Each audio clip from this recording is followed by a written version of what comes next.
नमस्ते. नवजीवन career अकॅडमीच्या YouTube चॅनलमध्ये आपलं सहर्ष स्वागत करत आहे.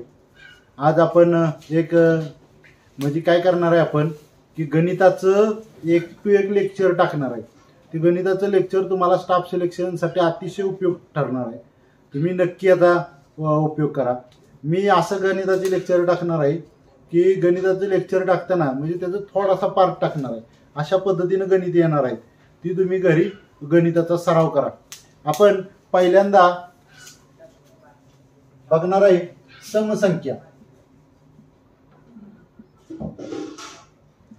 आणि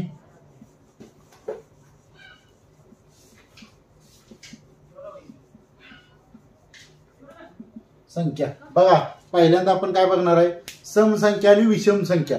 बघा समसंख्येबद्दल आणि विषम संख्येबद्दल मी तुम्हाला एकदम सोपी ट्रिक्स सांगणार आहे. ती सोपी ट्रिक्स लक्षात ठेवा. बाकी काही लक्षात नाही ठेवलं तरी चालते. बघा आपण एक पाडा लिहूया. 1 2 3 4 5 6 7 8 9 आणि 10. बघा मी पाडा लिहिल्यानंतर ज्याला 2 ने निशेष भाग जातो बरोबर का, आपण ते लक्षात ठेवायचं नाही.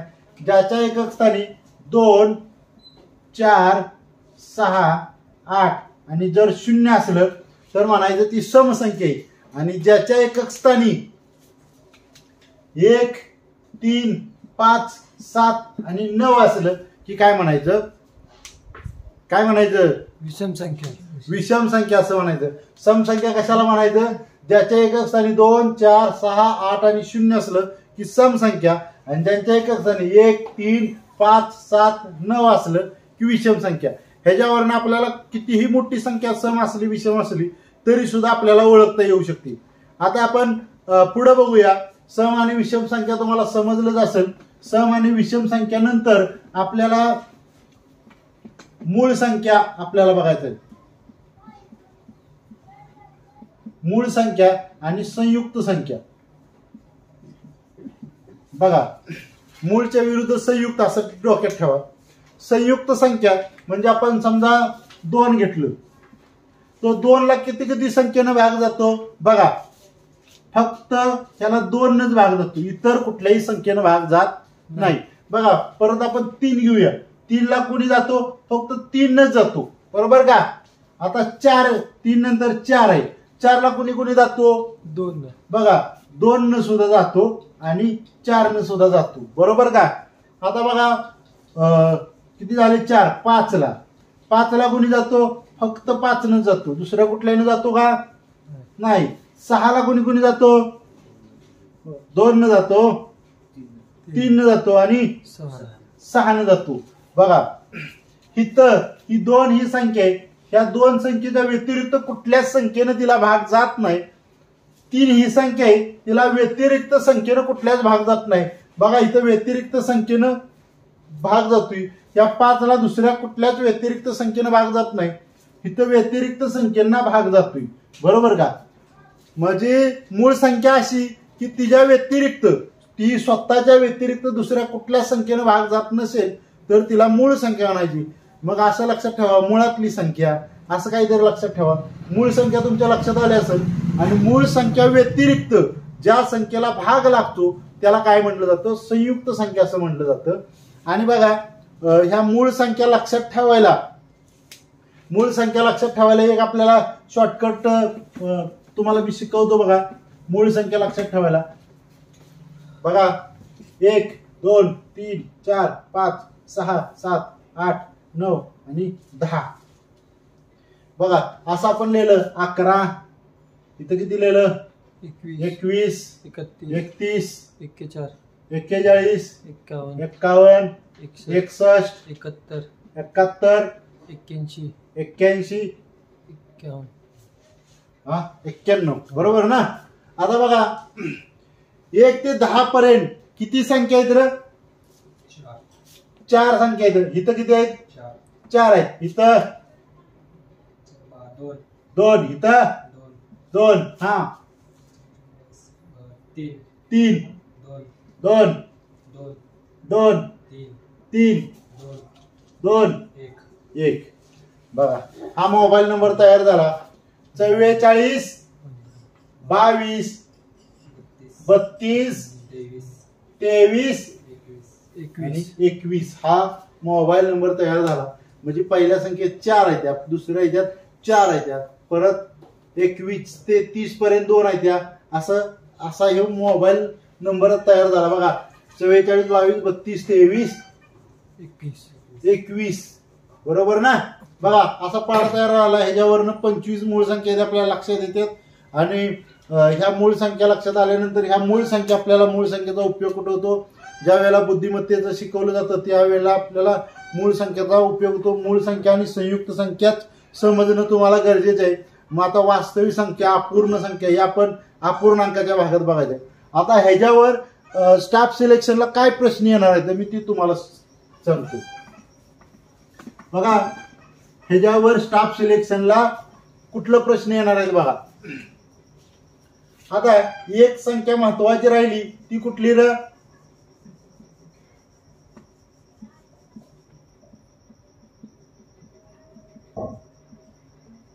कुठले समसंख्या बघितल्या, विषम संख्या बघितल्या, मूळ संख्या बघितल्या, संयुक्त संख्या आणि ज्या सगळ्यांचा जे गाभा असणार आहे म्हणजे नैसर्गिक संख्या.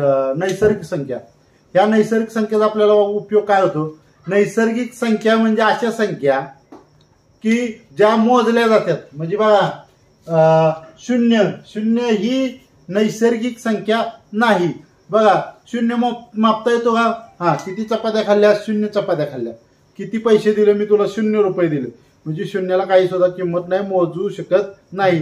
त्यामुळे 0 ही नैसर्गिक संख्या नाही. 1 पासून सगळ्या पुढल्या नैसर्गिक संख्या येत्या. बघा आता हे झालं नैसर्गिक संख्येचं. आता याच्यावर प्रश्न काय विचारले जाणार आहेत ते मी तुम्हाला सांगतो. बघा नैसर्गिक संख्यांची बेरीज कुठल्या, क्रमवार नैसर्गिक संख्यांची बेरीज. म्हणजे असा प्रश्न विचारला जातो 1 ते 100 नैसर्गिक संख्यांची बेरीज किती. बघा मग आपण 1 ते 100 संख्या लिहायच्या आहेत का, नाही. 1 ते 100 संख्या आपण लिहू शकत नाही, बरोबर का. 1 ते 100 संख्या लिहू शकतो का, नाही. मग ह्याचं कसं करायचं बघा. शेवटची संख्या कुठली आहे, 100. हा त्याच्या पुढली संख्या कुठली आहे, 101 छेद 2 करायचं. बघा काय केलं आपण, शेवटची संख्या घेतली 100 गुणिले 101 भागिले 2. बघा आता भाग लावा. बेके बे पंचे 10 50. काय आलं 50 गुणिले 101 बरोबर.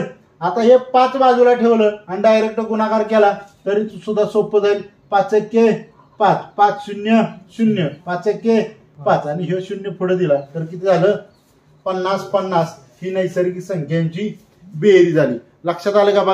बघा काय केलं मी, शेवटची संख्या घेतली, शेवटच्या संख्येनंतर अगोदरची संख्या घेतली, भागिले 2 केलं, किती आलं 50. बघूया आता पुढलं नैसर्गिक संख्या.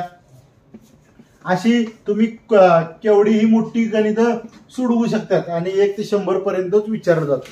हे झालं क्रमवार संख्या असल्या. हे सूत्र आहे हे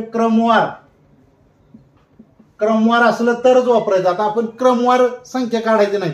आपण काय करायचं, क्रमवार संख्या न करता आदल्या मधल्या संख्या करायची. म्हणजे काय 11 ते 20 नैसर्गिक संख्यांची बेरीज.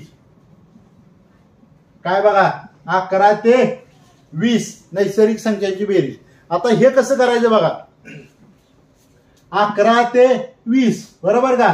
पहिल्यांदा 11 आणि 20 यांची काय करायची, वजाबाकी बेरीज करायची. 20 आणि 11 किती झालं बघा 31 गुणिले 11 पासून 20 पर्यंत किती संख्या द्या ते बघायचं. मग काय करायचं 20 मधनं 11. आता मी हे मुद्दाम सांगतोय तुम्हाला, परत तुम्हाला अवघड जाऊ नये. मोठ्या संख्या आता आपल्याला कळतं याच्यात फक्त 10 संख्या आहेत, पण मोठ्या संख्या असल्यानंतर कळत नाही म्हणून सांगतो. बघा 11 न 20 गेलं किती राहिलं बघा 9 राहिलं बरोबर. इथं 10 आलं, 10 न 1 गेलं 9 राहिलं. इथं 1 न 1 गेलं 0 9 आलं बरोबर का. पण संख्या आपल्याला किती आहे ते विचारले, वजाबाकी विचारले का नाही. एकूण संख्या, मग ही पहिली संख्या काय होती, वजा होती, म्हणून अधिक काय करायचं, 1 करायचं. 9 ने 1 किती झालं, 10 छेद 2 करायचं. बघा लावा भाग, बेके बे, बे पंचे 10, हा 5 एके 5, 5 त्रिक 15, किती आलं, 155 आलं. बघा काय केलं, परत एकदा बघा. पहिल्यांदा काय केलं, ह्या दोन्ही अंकांची पहिली संख्या आणि शेवटची संख्येची बेरीज केली आणि त्याच्या दरम्यान किती आहे त्या 11 पासून 20 पर्यंत किती संख्या आहे त्या आपण मोजल्या, म्हणजे वजाबाकी करून अधिक ऍड केलं. काय की झालं, मग 10 आलं, भागिले केलं तर 155 ह्या संख्यांच्या आदल्या मधल्या संख्यांची बेरीज आहे. लक्षात आलं असेल बघा. परत एकदा एक गणित घेऊया आपण. 11 ते 20 आहे, तिथं आपण मोठी संख्या घेऊ, 11 ते 50 घेऊ. बघा 11 ते 50 पर्यंत काय किती बेरीज येते ते बघायचं आपल्याला. बेरीज बघा, ह्यांची बेरीज करून घ्यायची. पहिल्यांदा एकाचे 1, 5 आणि 1 6, 61 गुणिले. आता काय करायचं, 51 पासून 50 पर्यंत किती संख्या येते ते चेक करायचं. वा काय करायचं, 50 मधनं 11 वजा करायचं. इथं झालं 10, 10 1 गेलं 9 राहिलं. बघा इथं किती आहे, 5 आहे, इथं झालं 4, 4 1 गेलं 3 राहिलं. किती आलं, 39 अधिक 1 किती झालं, 40. टोटल संख्या किती झाल्या मग 40 छेद 2. भाग लावा बघा. बेके बे, बे दुनी 4, शून्याचे 0 किती आलं, 61 गुणिले 20. बघा 0 बाजूला ठेवा, 2 हे करा. बेके बे, 82 बेसक 12 आणि परत 0 किती आलं, 1220. लक्षात येते का तुमच्या, हो बरोबर आहे ना. आता आपण नैसर्गिक संख्येची बेरीज बघितली. आता आपण दुसरा प्रकार बघणार आहे, सम व विषम. सम व विषम संख्यांची बेरीज. पहिल्यांदा लक्षात घ्या, सम आणि विषम संख्येची बेरीज कशी करायची. 1 ते 50 सम आणि 1 ते 50 विषम. एकाच वेळेला करू. 1 ते 50 सम आणि 1 ते 50 विषम संख्येची बेरीज किती. बघा शेवटचा अंक कुठला आहे, 50. 50 भागिले काय करायचं, 50 भागिले 2 करायचं. बेके बे 25. किती समसंख्या झाल्या, 25 समसंख्या झाल्या. बघा विषम संख्या किती झाल्या, 50 भागिले 2च करायचं. किती झाल्या, 25 झाल्या. 25 सम 25 विषम. आता बघा सम संख्येची बेरीज म्हणजे 25च्या पुढला अंक घ्यायचा 26 आणि विषम संख्याचा 25चा वर्ग काढायचा. बघा काढूया, कसा काढायचा, 26 गुणिले 25. कुणी पण कुणाला गुणलं तरी सुद्धा चालतं. 5 किती, 30. हातच्याला गेले 3, 5 दुनी 10, 3 13. इकडला 1, हा बेसक 12. हाताला गेला बेदुनी 4 आणि 1 5. ओके 0 3 4 5 आणि 1 किती आलं, 650. आता विषम संख्यांचं आपल्याला काढायचं आहे. 25चा वर्ग. बघा 25 वर्ग काढायचं सोपं आहे. डायरेक्ट काय लिहायचं, 25 लिहायचं. 2च्या पुढली संख्या बेत्रिक 6. किती आलं, 625. ह्यांची बेरीज झाली 625 आणि ह्यांची बेरीज झाली 650. बघा इथं काय केलं बघा, 1 ते 50 पर्यंत आपण टोटल समसंख्या किती आहेत ते काढलं. समसंख्या त्या 25 आणि 25च्या पुढली संख्या घेतली 26. बघा 26 म्हणजे 650 झालं. आणि 1 ते 50 पर्यंत किती संख्या त्या 25 आहे. त्या 25चा डायरेक्ट काय करायचा, वर्ग करायचा. 25चा वर्ग किती आला, 625. बघा हे सुद्धा तुम्हाला विचारलं जातं, समसंख्यांची बेरीज आणि समसंख्यांची वजाबाकी. आता त्याच्या पुढे एक बेरजेला विचारलं जातं की, बघा हे लक्षात आलं असेल तुमच्या, समसंख्या विषम संख्या झाल्यानंतर वर्ग संख्या 1 ते 10 वर्ग. बघा 1 ते 10 पर्यंतच्या वर्ग संख्यांची बेरीज आपल्याला विचारली जाते. बघा काय करायचं, शेवटची संख्या कुठली आहे, 10 आहे, ती शेवटची संख्या घ्यायची.